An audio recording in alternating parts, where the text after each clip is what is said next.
L'origine de ce projet, c'est une rencontre à Grenoble avec le maire de Grenoble, qui est président de l'association des maires de grandes villes de France, Jacques Cheng, qui est à mes côtés, qui est directeur de la régie des eaux.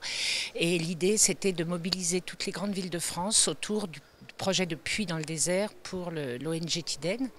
Et donc on a lancé ce grand projet qu'on a appelé Une ville, un puits, en sollicitant toutes les villes de France pour qu'elles se mobilisent en vue du Forum mondial de l'eau. Chaque ville de France doit financer un puits pour un projet de 400 puits qui va mettre hors de danger toute la population du Sahara au nord Niger, une zone grande comme la France dans laquelle on a recensé le besoin indispensable de 400 puits. Aujourd'hui, on en a fait 143 et on veut absolument arriver à 400. Et pour ça, on a besoin des villes de France et on met toute une population hors de danger. C'est destiné à la population nomade. C'est des gens qui se déplacent sans arrêt, qui dépendent totalement des pâtirages et des points d'eau au milieu du désert. Et on fait aussi des villages, comme on dit, c'est pas dans une ville, mais c'est des villages, ce qu'on appelle les puits villageois.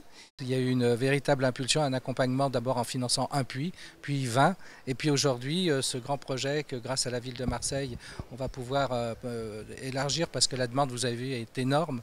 Alors on est une petite goutte, 20 puits par rapport à un besoin de 400 et on répond directement là aux objectifs du forum et à l'accès à l'eau. Et quand on se rend sur place, on se rend compte que vraiment là c'est une aide efficace, quoi. C'est exactement dans la lignée du forum et dans la lignée des solutions que l'on veut appliquer parce qu'on veut un forum participatif et on veut un forum qui apporte enfin des solutions. Donc je crois qu'il faut aujourd'hui qu'on arrive à mobiliser du haut de l'État jusqu'en bas. Si le haut de l'État ne prend pas les mesures pour pouvoir apporter de l'eau en bas, ça ne marchera pas. Et si le bas n'est pas assez citoyen pour pouvoir conserver le bien qu'il a, ça ne marchera pas non plus. Donc je crois qu'il faut mettre tout ça en lien. C'est ce qu'on va essayer de faire pour mars 2012. J'ai constaté que dans les déserts, par exemple, dans les endroits où il n'y a personne qui vit, dès qu'il y a une goutte d'eau, il y a une vie.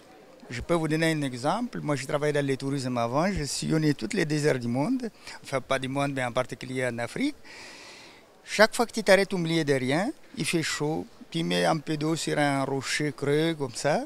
Il y a toujours un truc, ou un papillon, ou un oiseau, ou un lézard qui passe là, qui boit.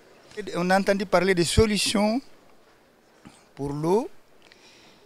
Et on a dit c'est là qu'il faut y aller en tout cas parce que on cherche depuis très longtemps la solution d'eau. Donc on peut appeler ça le destin.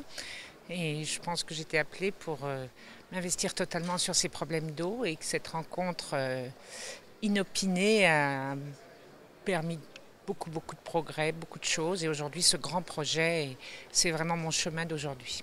On a trouvé des partenariats extraordinaires parce que notamment le plan de financement qui permet de combiner des finances de collectivités locales, de l'État, mais aussi de la Fondation Suez par exemple, et puis d'autres partenaires privés, particuliers. Et je pense que pour des causes aussi importantes que celle de l'eau, la solution passe par ces partenariats multiformes.